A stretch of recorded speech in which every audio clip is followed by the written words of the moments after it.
নবী করিম সাল্লাল্লাহু আলাইহি সাল্লাম বলেছেন, কোন মুসলমানের জীবনে যদি কোনো মুসিবত আসে, কোনো বিপদ আসে, কোনো সমস্যা আসে, সঙ্গে সঙ্গে সে যদি ইন্না লিল্লাহি ওয়া ইন্না ইলাইহি রাজিউন পড়ে এবং আরেকটা দোয়া পড়ে, আল্লাহুম্মা জুরনি ফি মুসিবাতি ওয়াখলুফ লি খায়রাম মিনহা, আল্লাহ আমার যে বিপদ হয়েছে এই বিপদের বিপরীতে এর বিনিময়ে আপনি আমাকে সওয়াব দিয়েন, বিনিময় দিয়েন, এবং বিপদে আমার যে ক্ষতি হলো আপনি এর চাইতে ভালো কিছু দিয়ে আমাকে পোষায় দিয়েন।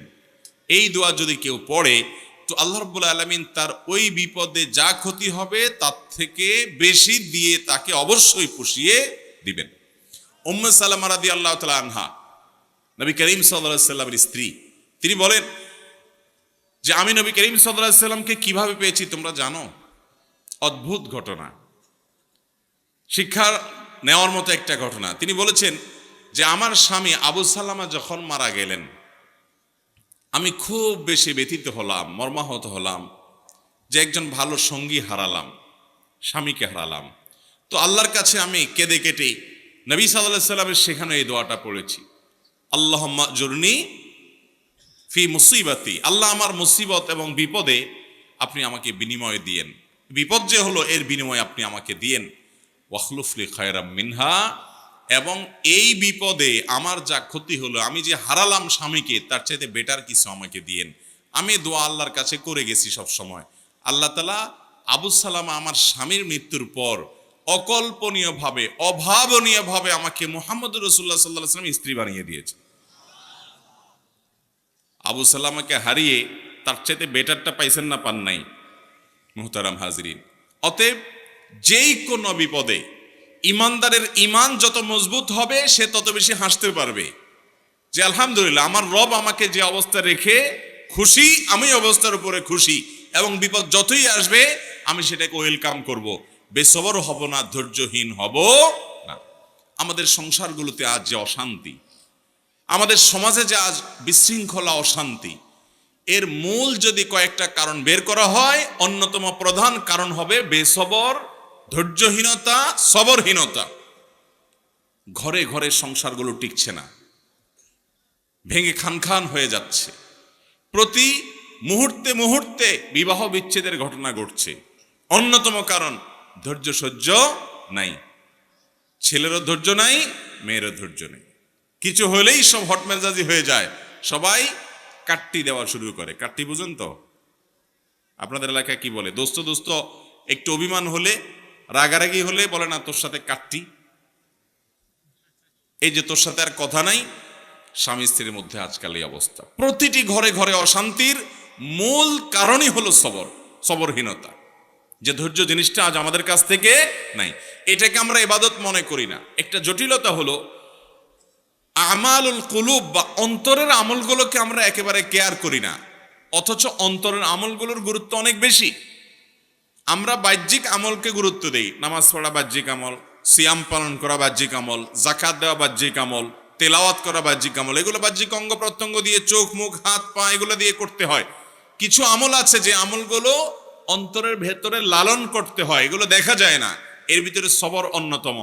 এই আমলটা যদি কেউ করতে পারে, ভেতরে যদি ধৈর্যটা আনতে পারে, এটা নিজের সঙ্গে নিজে সংগ্রাম করে করতে হয়, এর জন্য লড়াই করতে হয়, এর জন্য সমালোচনা করতে হয়, নিজের হিসাব মিলাতে হয় যে আমি মানুষটা কতটা ধৈর্যশীল, কতটা ধৈর্যহীন, আমি কতটা হটমেজাজি হই, বইয়ের সাথে কয়বার আমি বদমেজাজি দেখাই। বই হিসাবে তিনি চিন্তা করবেন স্বামীর সাথে কয়বার তিনি বদমেজাজি করেন, প্রতিদিনের হিসাব মিলাবেন, এরপর তিনি নিজের যোগ বিয়োগ করে নিজেকে সংশোধনের চেষ্টা করবেন। আমরা চেষ্টা করবো তো ইনশাআল্লাহ। আল্লাহ রাব্বুল আলামিন আপনাকে, আমাকে, আমাদের সবাইকে সবরকারী মানুষদের কাতারে শামিল হওয়ার তৌফিক দান করুন।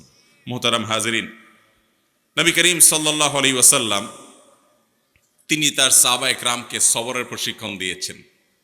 এমন কিছু সাহাবী সঙ্গী তিনি পেয়েছেন যারা ধৈর্যের রুদ্রমূর্ত প্রতীক ছিলেন, তারা এরকম দৃষ্টান্ত ছিলেন যে তাদের ধৈর্য, এক একজনের সবরকে আমরা যদি অ্যানালাইসিস করি তো বিশাল বড় বড় হিস্ট্রি হয়ে যাবে, অনেক বড় দাস্তান হয়ে যাবে, শুধুমাত্র এক একজন সাহাবীর সবরকে যদি আপনি অ্যানালাইসিস করেন, গবেষণা করেন।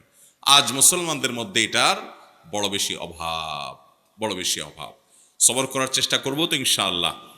মুশকিল হলো আমরা যারা বদমেজাজ, আমাদের সবর কিভাবে আসবে? আমরা অনেকে চেষ্টা করি কিন্তু ধৈর্য ধারণ করতে পারি না। ওই যে ডায়রিয়ার রোগের মতো ডাইরেক্ট হয়ে যায়, হুটহাট করে যা তা বলে ফেলি, পরে আফসোস করি। তো সবর আনার জন্য কিছু আমল আছে ভাইরা।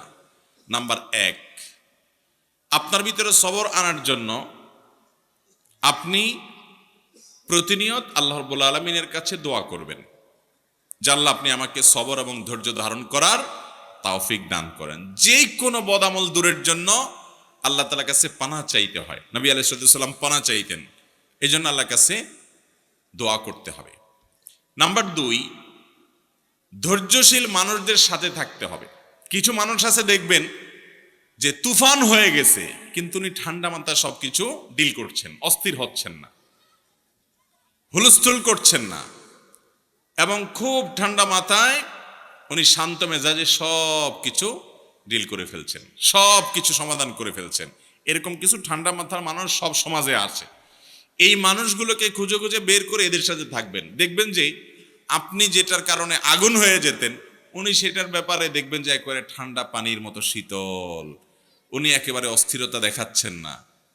এরকম মানুষগুলোর সোহবত এবং সান্নিধ্য আপনাকে সবরকারী হতে সহায়তা করবে।